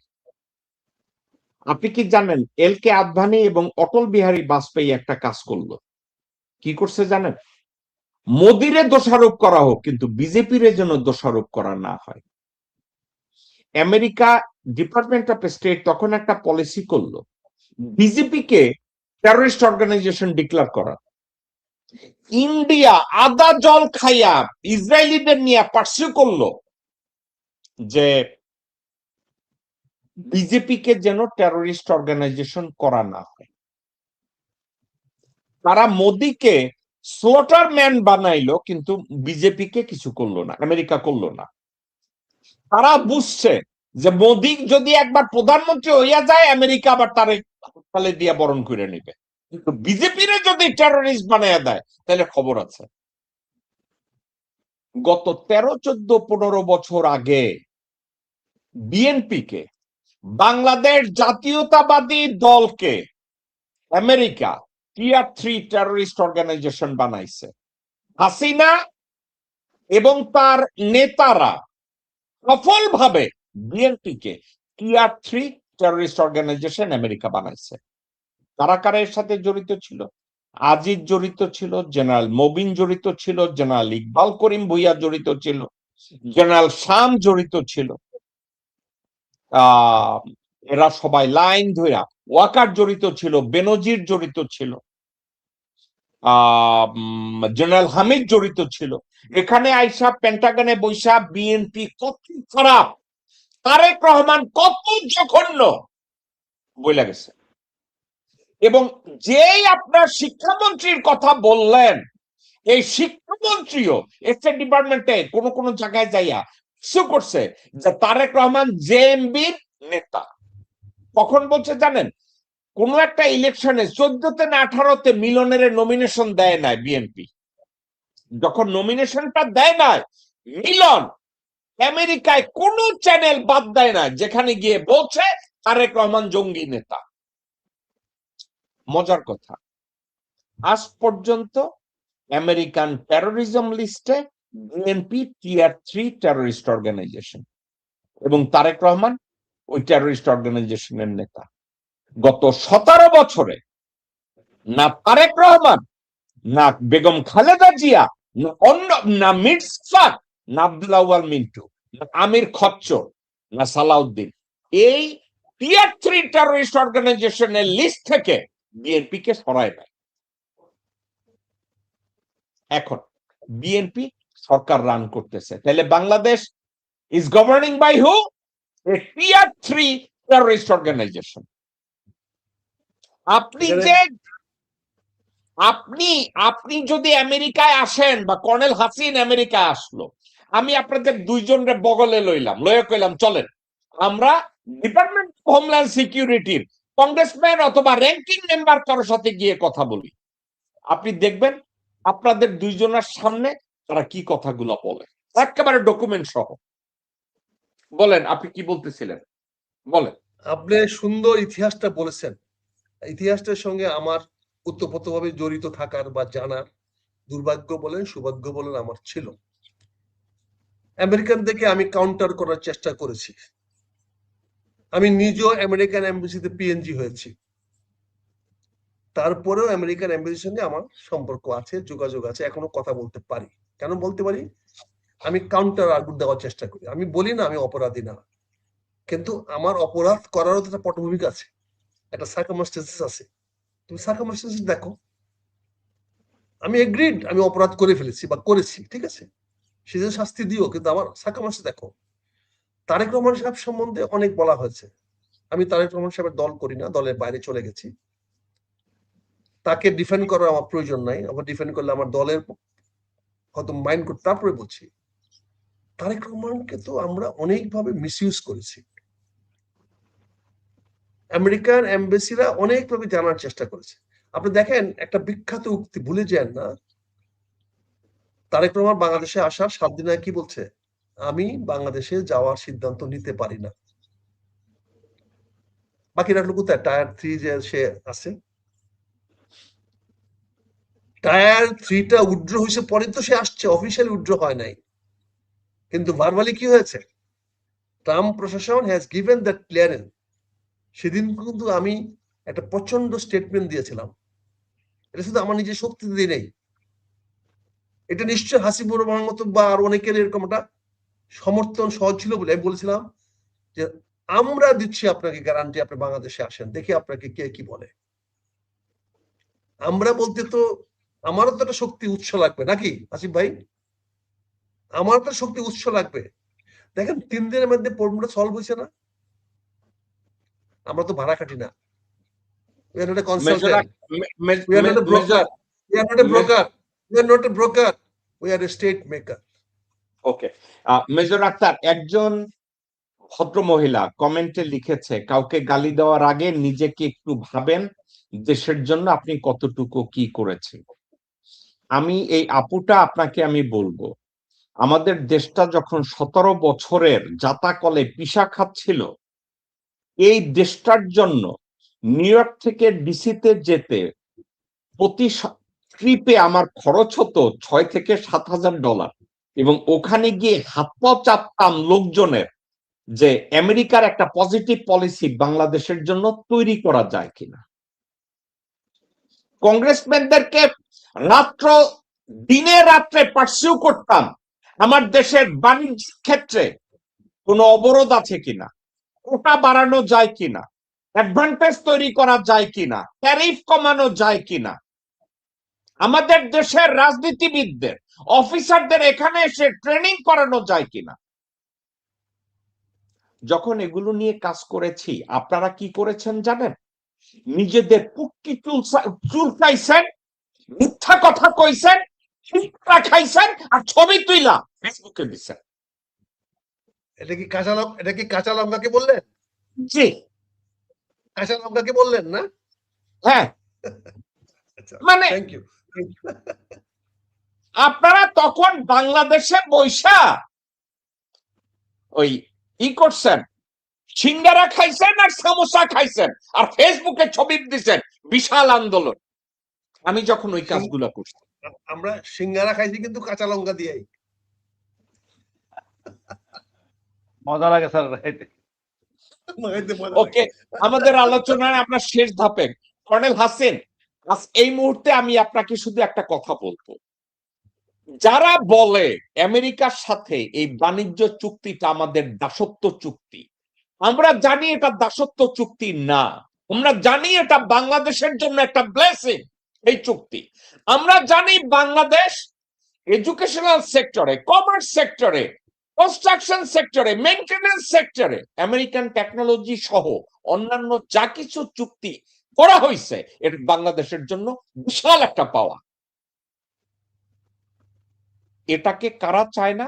একমাত্র একটা দেশ চায় না, সানকি ভারত। সানকি ভারতের পা চাটা যারা, তাদের কাছে এটা দাসত্ব চুক্তি। এখন তাদের উদ্দেশ্যে আপনি কর্নেল হাসিন যদি কিছু বলেন। প্লিজ। আমি ভাই একটা কথাই বলবো, ভারত যেটা ওই বললাম না, যা বলবে তো উল্টা ভাই ধরে নিতে হবে। এই যে উন্নয়ন না আমাদের হবে, আমাদের রুচির পরিবর্তন হবে। আমরা তো ভেজাল জিনিস খেয়ে অভ্যস্ত। স্যার বলছেন টয়টা গাড়ি এই দেশের জন্য যেটা আসে আর আমেরিকার জন্য যেটা আসে পার্থক্য থাকে। আমরা ভালো জিনিসের টেস্ট পাইনি। আমরা যদি ভালো কিছু যে করবো, সেই ভারতে এলো অন্তরায়। এই সব কিছু কাটা যাবে কার থেকে? ভারত থেকে কাটা যাবে। আটা বলেন, চাল যাই বলেন, যত কিছু আমরা ইম্পোর্ট করবো আমেরিকা থেকে, কাটা যাবে ভারত থেকে। আমার কথা হলো আমাদের ভারত থেকে সরে আসতে হবে, এবং আমেরিকা যদি পড়ে যায় আমার অনেক ওপেনিং হবে। এটা তো নর্মাল কথাবার্তা। দেখবেন যে এই যে যখন ব্যবসায়িক লেনদেন শুরু হবে, আমাদের অনেক ওপেনিং হবে, আমাদের অনেক স্কোপ হবে, বড় বড় জায়গায় আমরা এন্ট্রি নিতে পারবো, যেটা ভারতের জন্য পারি না আমরা। তো ভারতকে আমরা আমলে নেওয়ার কোনো দরকার নাই, আমরা স্বয়ং সম্পন্ন ইনশাআল্লাহ। আমার হাসিন ভাই আপনাকে একটা কথা আমি একটু অ্যাড করাই, এবং আমি আপনাকে যে কথাটা অ্যাড করাবো আমি এটার উপরে মেজর আক্তারের রিয়াকশন চাইবো। আপনাকে আমি বলি, যেই মুহূর্তে প্রথম ট্যারিফটা ইস্যু করলো, ডিক্লার করলো যে 56% ফর ইন্ডিয়া, তার যেদিন ডিক্লার করলো তার 4 দিন না 5 দিনের মাথায় বাংলাদেশের ট্যারিফ ইউনুস মিয়া 56 থেকে 25% নামাই আসলো। মধ্যে গ্যাপ ছিল কয়দিন জানেন? 17 দিন। এই 17 দিনে ইন্ডিয়া ঢাকায় এবং বিভিন্ন জায়গায় লাইন ফলাইয়া দিছে ইন্ডিয়ান প্রোডাক্ট রে মেড ইন বাংলাদেশ লেখা, বাংলাদেশের এয়ারপোর্ট থেকে শিপ থেকে তারা আমেরিকা পাঠিয়ে নেওয়া শুরু করছে। এটা গত 10 বছরের প্র্যাকটিস। এটা 10 বছর ধরে করে আসতেছে, এটা গত 10 বছর আমেরিকা। হ্যাঁ, তারা এটা করে আসতেছে। এখন আমাকে একটা কথা বলেন, বাংলাদেশের সাথে 19% ট্যারিফ এবং সবকিছু ট্রেড এগ্রিমেন্টে বাংলাদেশ এটা দাসত্ব চুক্তি করছে। এখন একটা মজার কথা, ইন্ডিয়া স্বয়ং 23টা জায়গায় নাকে খত দিয়া এই চুক্তি অধিকতর ট্যারিফ নিয়ে তারা স্বাক্ষর করছে। ওইটা গোলামি চুক্তি না। আপনি কি জানেন এই মালাউন গোলামদের ডোনাল্ড ট্রাম্প 2 দিন আগে কি কইছে জানেন? ওই শালারা হইছে জাহান্নামের অগ্নিকুণ্ড। কে কইছে? ডোনাল্ড ট্রাম্প স্বয়ং ইন্ডিয়ারে কইছে তোরা হইছিস জাহান্নামের অগ্নিকুণ্ডলী। আমার কথা রে ভাই, এই ছেলেদের কইছে। ডোনাল্ড ট্রাম্প নিজে তার টুইটারে কইছে এখন ইন্ডিয়ার সব আমাকে জাহান্নামের অগ্নিকুণ্ডলী কইল। আরে ভাই কইছে কারণ তোরা জাহান্নামের অগ্নিকুণ্ডলী শালার পুতেরা। আর আমাদের বাংলাদেশিরা ওইটা লইয়া বসে আছে।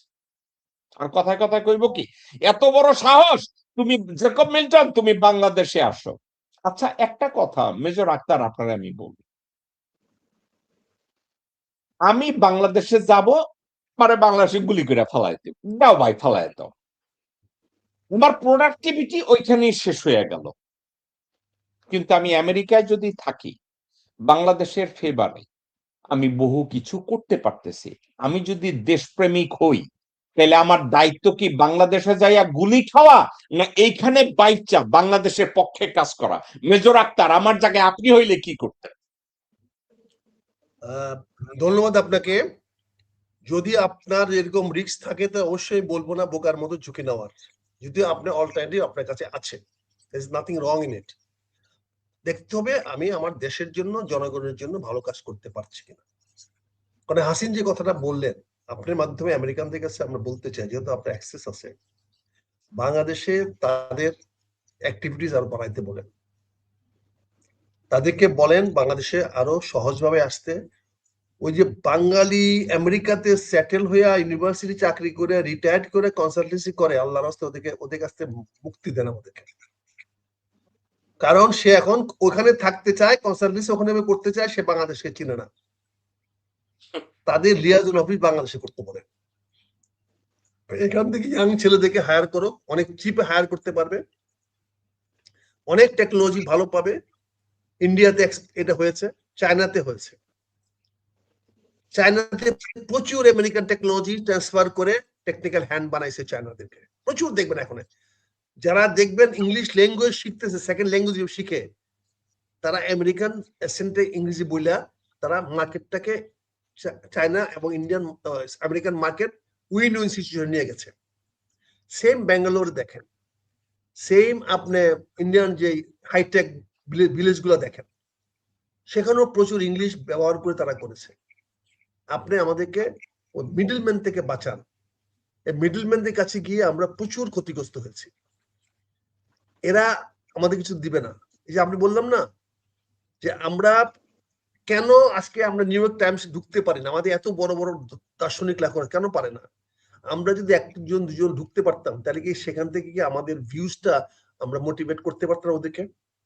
আপনি কি মনে করেন বাংলাদেশ কিভাবে এগ্রিমেন্টটা নেয় এটা কি আমেরিকানদের জানার প্রয়োজন আছে না? আমেরিকান পলিটিশিয়ানদের জানার প্রয়োজন আছে না?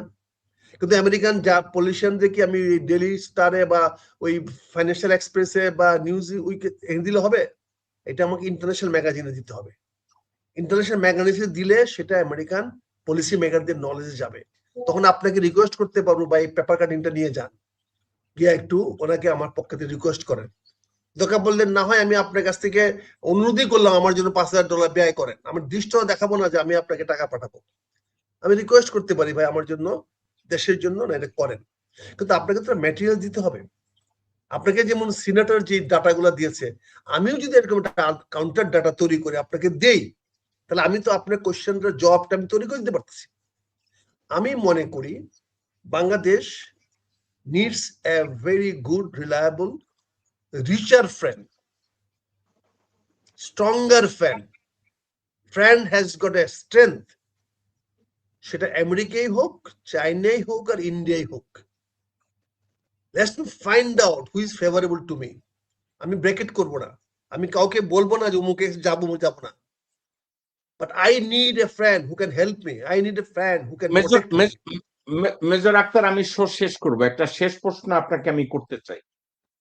এই প্রশ্নটার স্পেসিফিক উত্তর আপনার জানা আছে কিনা? For the last 54 years, a country became well known that they cannot become the well-wisher of Bangladesh. None of their act, not even a single act, can prove otherwise.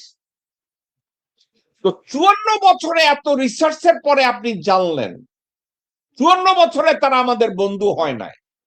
আপনি দেখেন কিনা তারা আমাদের বন্ধু হবে? বন্ধুর কথা বাদ দেন, প্রতিবেশী সুলভ আচরণ করবে আমাদের সাথে, এটা আপনি দেখেন কিনা?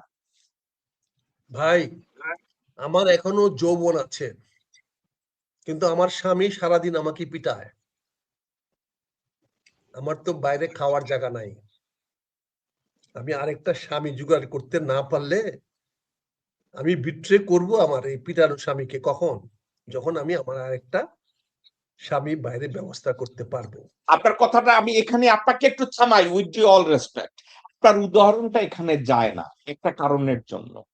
কারণ একটা ব্যক্তি এবং একটা রাষ্ট্র দুই ওয়েতে ডিফাইন করে। এটা আমার কথা না, জেমস উইলফোর্ড গার্নার একজন ব্যক্তির অবস্থান এবং রাষ্ট্রের অবস্থানকে একভাবে ব্যাখ্যা করে নেয়। রাষ্ট্রের অবস্থানকে সমষ্টিগতভাবে নির্ণয় করছে রাষ্ট্রবিজ্ঞানের ভাষায়। ইভেন দেন আপনি যদি পররাষ্ট্রনীতির ক্ষেত্রেও যান, একজন ব্যক্তি এবং একটা রাষ্ট্রকে এক পর্যায়ে ধরা হয় না। আধুনিক রাষ্ট্রবিজ্ঞানে বলে একটা রাষ্ট্রের চয়েস আছে।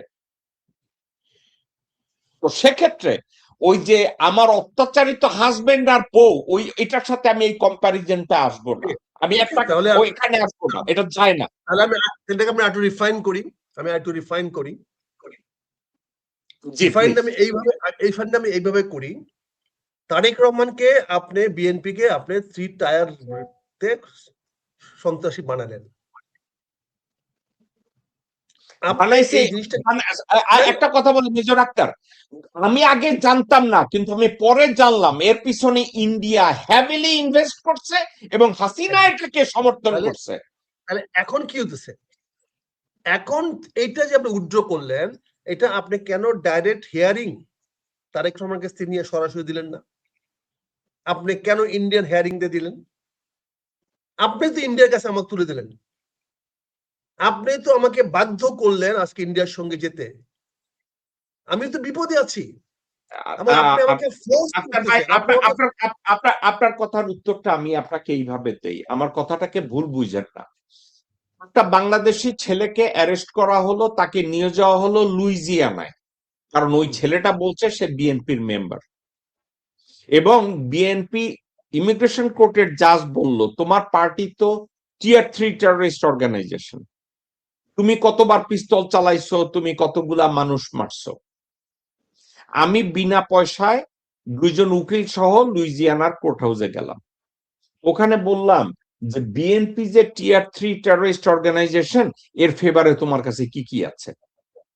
আমি দেখি ইন্ডিয়ান অ্যাম্বাসেডরের বক্তব্য, আমি দেখি বেনজির র্যাবের প্রধান তার বক্তব্য, আর সরাসরি তারেক রহমানকে খালেদা জিয়াকে বলেন টেররিস্ট।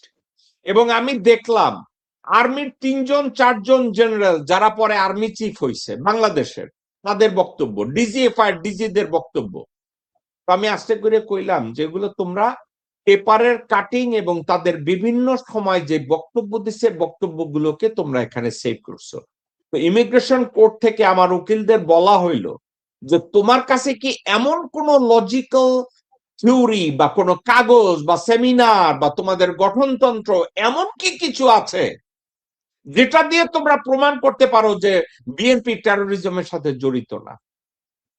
সাথে সাথে আমরা কি করলাম, লন্ডনে তারেক রহমানের কয়েকটা 5-4টা কুত্তা আছে যারা ভিসা ইউনিভার্সিটির স্টুডেন্ট, তাদেরকে জানানো হইলো যে আপনারা এই এই কাজগুলো তাড়াতাড়ি করেন, নতুবা বিএনপি ক্ষতিগ্রস্ত হবে।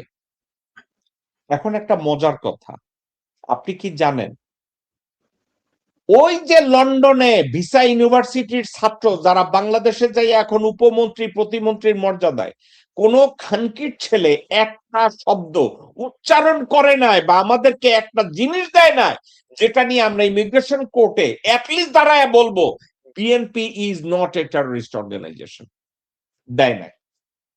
রেদার আপনার বর্তমানে শিক্ষামন্ত্রী, রেদার নিউ ইয়র্কের রিক্সা চালক কয়েকটা বিএনপির লোকজন, একজনের নাম গিয়াস আহমেদ, একজনের নাম জিল্লুর, একজনের নাম মিজানুর রহমান মিল্টন, এরা গিয়া এফবিআই এর কাছে একটা কেস হয়েছিল, এই কেসটার কথা আপনারা জানেন, মনে আছে, যেখানে মাহমুদুর রহমান সাহেব এবং শফিক রেহমানকে গ্রেফতার করা হয়েছিল যে তারা জয়রে মারার চেষ্টা করছে। ওই কেসে সাউদার্ন ডিস্ট্রিক্টে জাজ ছিলেন, নাম ছিল ভিনসেন্ট ব্রিসেটি, আমি তার ইন্টারভিউ করছি, আমি জেকব মিল্টন তার ইন্টারভিউ করছি। ওইখানে গিয়া এরা বইলা আসছে তারেক রহমান বাংলা ভাইয়ের বস, তারেক রহমান জেএমবির বস, তারেক রহমান হলি আর্টিসান বেকারিতে টেররিস্ট অ্যাটাক করাইছে।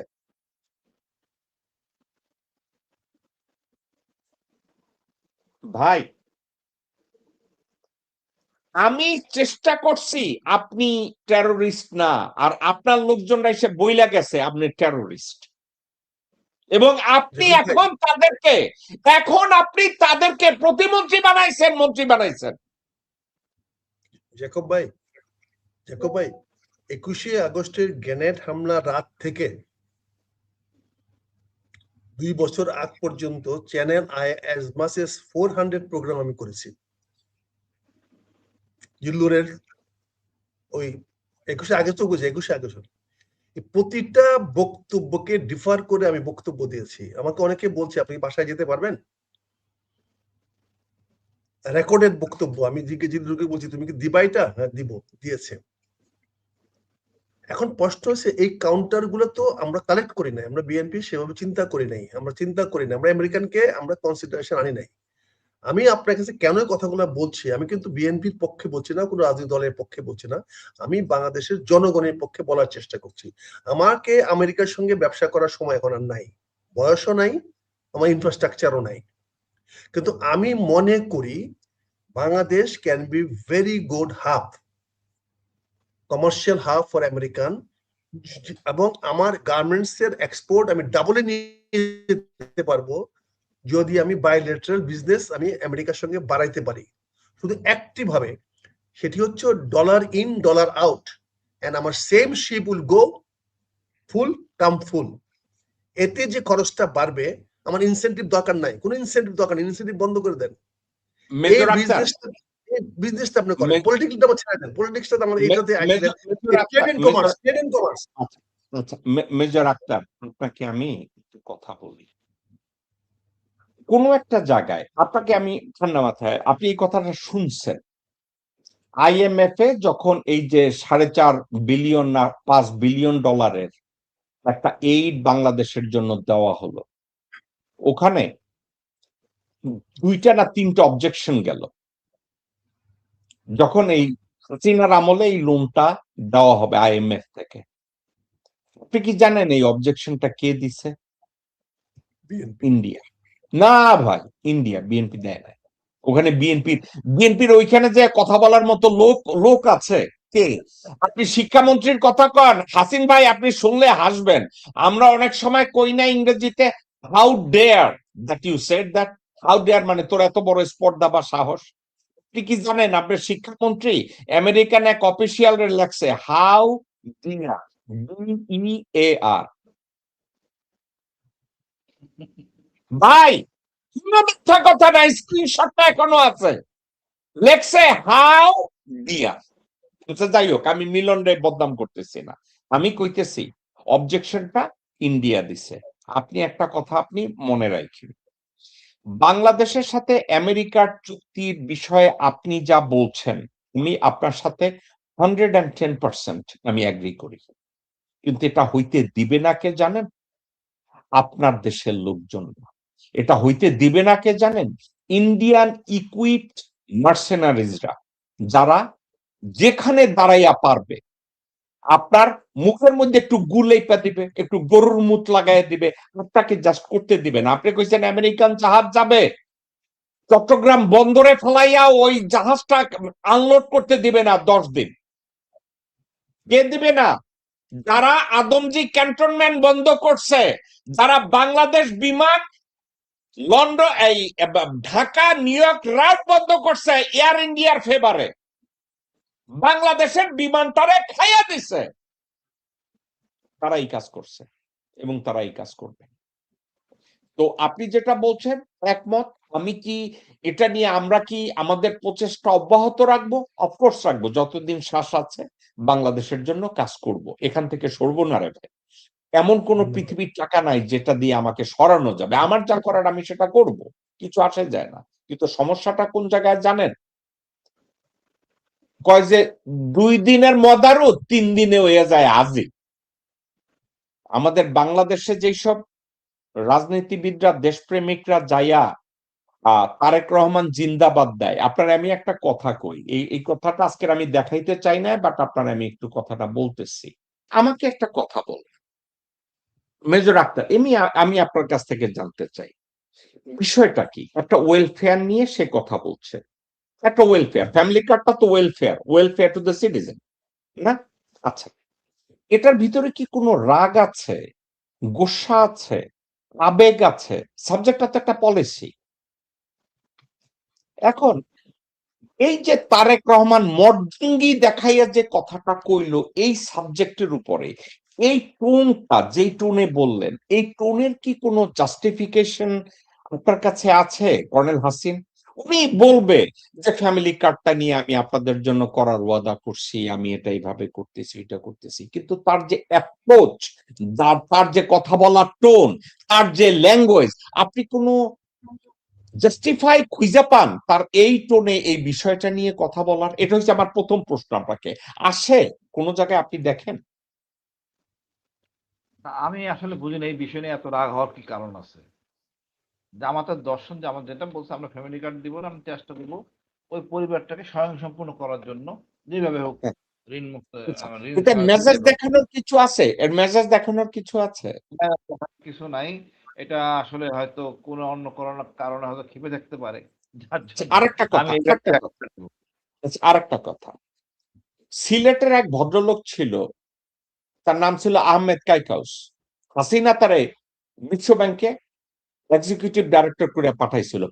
মানে যা চাটা অযোগ্য ধরিবাজ একটা চুয়োর। আচ্ছা, আমি আমার কয়েকদিন আগে আমি যখন শুনলাম আইএমএফ তাদের লোনের 1.3 বিলিয়ন আটকায়া দিচ্ছে, তা আমি বললাম কাহিনী কি, আটকে দিল কেন? Just become curious. আমি যে বাংলাদেশের কোনো উপকার করতে পারি তা না, কিন্তু যাই আমি কই যে কাহিনী কি, তোমরা এটা বন্ধ করলা কেন, হইলো কেন? আর নিউ ইয়র্কে থেকে একটা জিনিস হয়, কিন্তু আপনি আইএমএফ এর কোন একটা জায়গায় গিয়া ঢুইকা আপনি যদি তাদের ডেস্ক অফিসার যে তার সাথে যদি এটার ব্যাখ্যা চান, এজন্য আপনার বাংলাদেশের মন্ত্রী হওয়ার দরকার নাই। আপনি যদি সুন্দরভাবে প্রশ্নটাকে উপস্থাপন করেন, ওরা বলবে তুমি বসো, কেউ একজন তোমার সাথে কথা বলবে, তাই সে কথা বলে।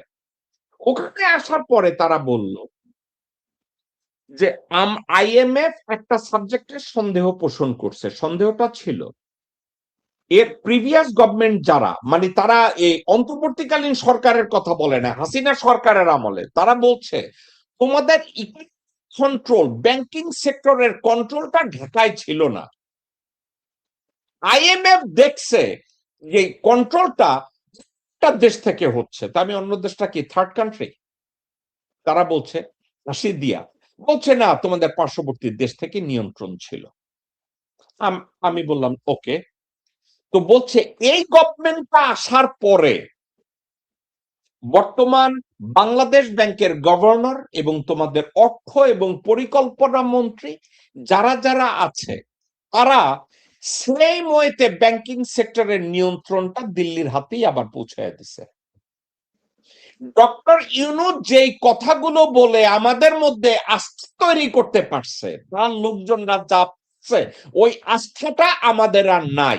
এবং তারা এক টাকা আর একটা গিয়া তারা খরচ করা শুরু করছে, চুরি করা শুরু করছে। আমি একটু আউট অফ কিউরিসিটি জিজ্ঞাসা করছিলাম, হোয়াট খাত আর ইউ টকিং অ্যাবাউট?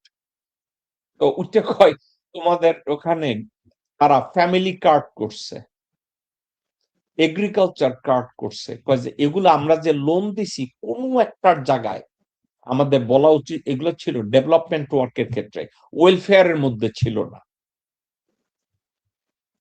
আর তারেক রহমান ওইখানে গিয়া গলাবাজি কইয়া কইল, যেমন আমি আপনাদের জিজ্ঞাসা করবো, কর্নেল হাসিন আসসালামু আলাইকুম, আপনি আছেন কেমন? আমার কথাটা এই টোনে হওয়া উচিত। আমি কি করছি জানেন? আমি কইছি এই টোনে মর্দাঙ্গি দেখাইলাম। আরে বেটা গান্ডু, তুই মর্দাঙ্গি দেখাবি? তুই পার্লামেন্টে যাই হাতে চুরি পরিয়া টেবিল থাকাস, আর তোর পক্ষ কথা কয় সালাউদ্দিন, আর তুই মর্দাঙ্গি জনগণের সামনে, তাও আবার ফ্যামিলি কার্ড নিয়া। তুই এইটা কইরা আইএমএফ এর লোনদার ব্লক করাইলি। আমির খসরুর মতো একটা 2 পয়সার খেজন কর পারে বানাইছিস তুই অর্থ পরিকল্পনা মন্ত্রী। একটা গান জুটি ঋণ খেলাপি অযোগ্য হারামজাদা তারে ধরে নিয়ে বানাইছিস তুই বাংলাদেশ ব্যাংকের গভর্নর। আর লেজিটিমেট একটা গভর্নর মত তৈরি কইরা তারে গাম্ভীরে বাইর করে দিলে একদিনের মধ্যে। মানে আপনি কি কোনো উত্তর দক্ষিণ পান, কোন সিস্টেম পান, কোন টোন পান, এখানে সুশাসনের কোন ফিক্সিং এর কোন কিছু দেখেন কর্নেল হাসিন? না, আমি কোনো কারণ দেখি না। হয়তো এটা আগে থেকে চুক্তিবদ্ধ ছিল, তাই তারা করছে। আমার বিশ্বাস যেভাবে আন্দোলন হচ্ছে, পুরো দেশ যেভাবে আন্দোলনে যাচ্ছে, বিএনপি কিন্তু ক্ষমতা থাকতে হয়, জনগণের ভাষায় কথা বলতে হবে, জনগণের প্রত্যাশা মেনে নিতে হবে। আমরা ভারতের দাসত্ব মানবো না। ওই ভারতে সবকিছু ব্যাংকিং সবকিছু ভারতে দেবে, এটা চলবে না। আপনি যা বললেন বুঝতে পারছি আমি জিনিসটা। ইভেন আমাদের সেনাবাহিনী বেতন টেতন যা দেয় সব কন্ট্রোল বাই ভারত। জানি রে ভাই, পেরোল ওখানে। এটা কবে থেকে হইছে? এটা কবে থেকে হইছে এটা কি আপনি জানেন? এটা কবে থেকে হইছে কর্নেল হাসিন? আমি আপনারে বলি, মেজর আক্তার আমারে শুনতেছে 2017 সালের 8ই এপ্রিলের পর থেকে। এগুলি ফিরে 2017 সালের 8ই এপ্রিলের পর থেকে। এমন একটা কথা শুনলে আপনারা দুইজন লজ্জা পাবেন রে ভাই। আর্মির উইন্টার কালেকটিভ ট্রেনিং এর ম্যানুয়ালটা পর্যন্ত এখন দিল্লি থেকে আসে। কোন আপনার আর্মির ইজ্জত, সেনাপ্রধানের চেয়ারে বসায় আপনারা সেলুট দেন ভাই, যে সেলুটটা আমি দিতে পারি না। এবার অনেক কথা বললাম। Major Akhtar, it's an honour to have both of you. আমি আপনাকে শুধু ইনভাইট করবো আজকের আলোচনাটাকে, আপনি যদি হাসিন ভাই আপনি আগে কনক্লুড করেন, আজকের আপনি অনেক কথা কম বলছেন। একটা কথা আমি আপনাকে আজকের বলি, আজকের আলোচনাটায় আজকের কেন জানি একটা কমন একটা জিনিস হইছে। আজকের আমি এই সাবজেক্টটা নিয়ে কথা বলবো আদৌ আমার কিন্তু চিন্তা ছিল না, কিন্তু মেজর আক্তারের আর্টিকেলটা পড়ার পরে আমি হঠাৎ করে কইলাম যে oh my God, he is my right guy. এবং আমি দেখলাম উনি এটা নিয়ে যত লেখাপড়া করছে, আমি কোন সাংবাদিকদের কাছে এই তথ্যটা পাই নাই। আর অন্যান্য কোন রাজনীতিবিদরাও আমার সাথে কথা বলতে গেলে তারা বোধহয় ওই যে কি জানে ইউরিন হোল্ডার রাখে না, তাদের বোধহয় মুতের জন্য একটা লাগে, বাক্স লাগে। তো আমার সাথে টকশোতে বসতে গেলে তাদের ওই ইউরিন হোল্ডার লাগে, ওইটা বোধহয় অনেকে কিনতে পারে না, যার জন্য আমার সাথে অনেকে বসতেও চায় না। তো আমি চিন্তা করে দেখলাম